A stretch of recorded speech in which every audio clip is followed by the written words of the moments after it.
One thing I noticed after completing the brake job is that this rotor spins reasonably free. It drags a little bit, but if we go over to the other side, there's a big difference. So over on this side, as you can tell, the brake doesn't move very well at all.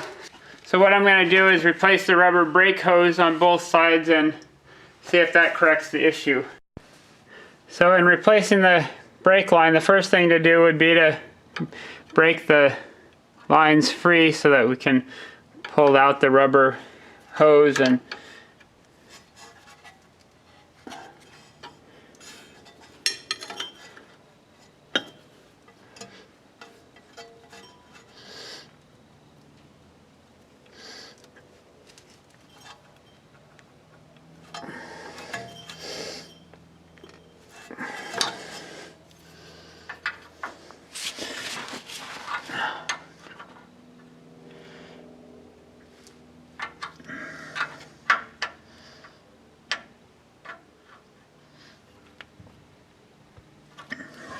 there, now they're broken free.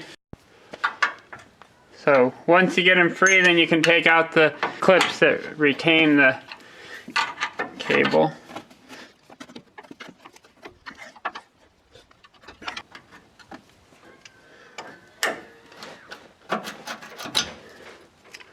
There's one there and there's one on here.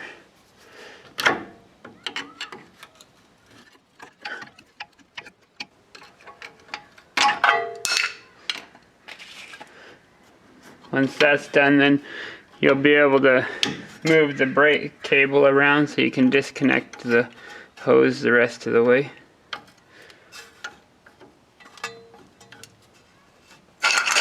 Make sure you get some kind of catch pan underneath there.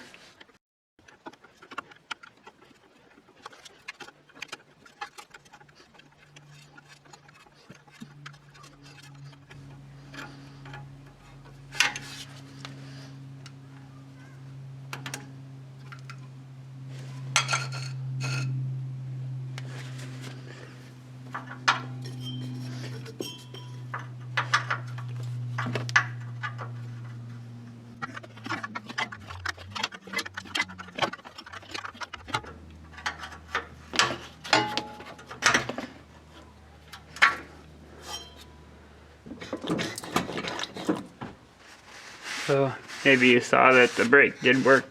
Had a little mess to clean up there afterwards though.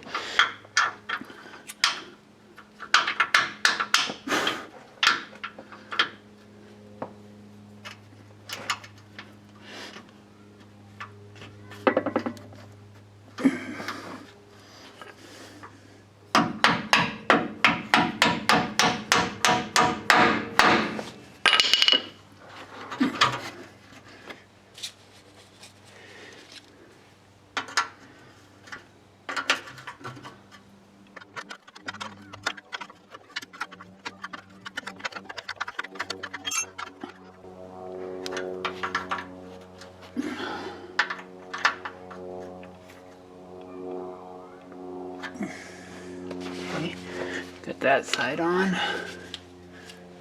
Let's clean some more of that grease off of this side.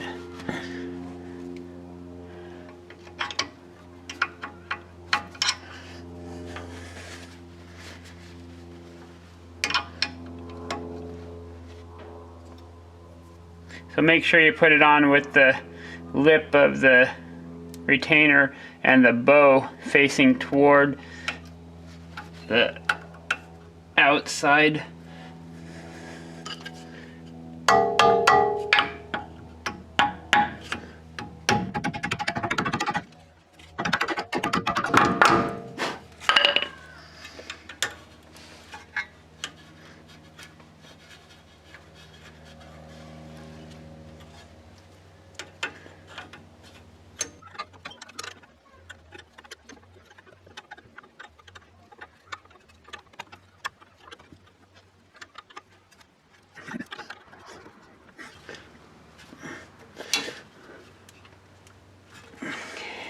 Alright, I got this side done.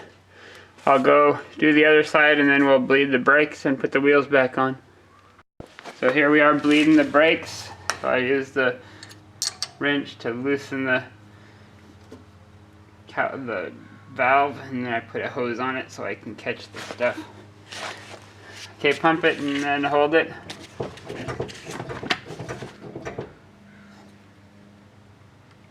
Again.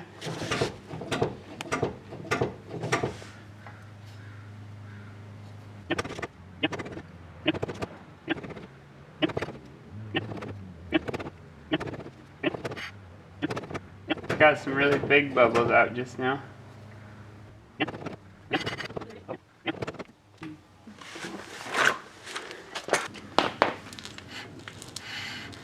That's as hard as you can push it? It's down to the floor. Is that what you want?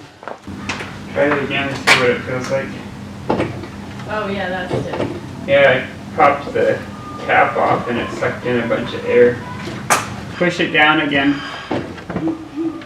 Oh yeah, that's better. Let me see what this side feels like.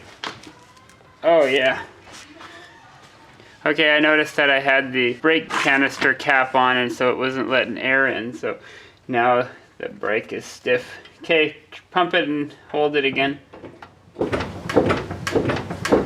Yeah, that's better. Whoa. Okay, do it again. Okay, push it in and hold it.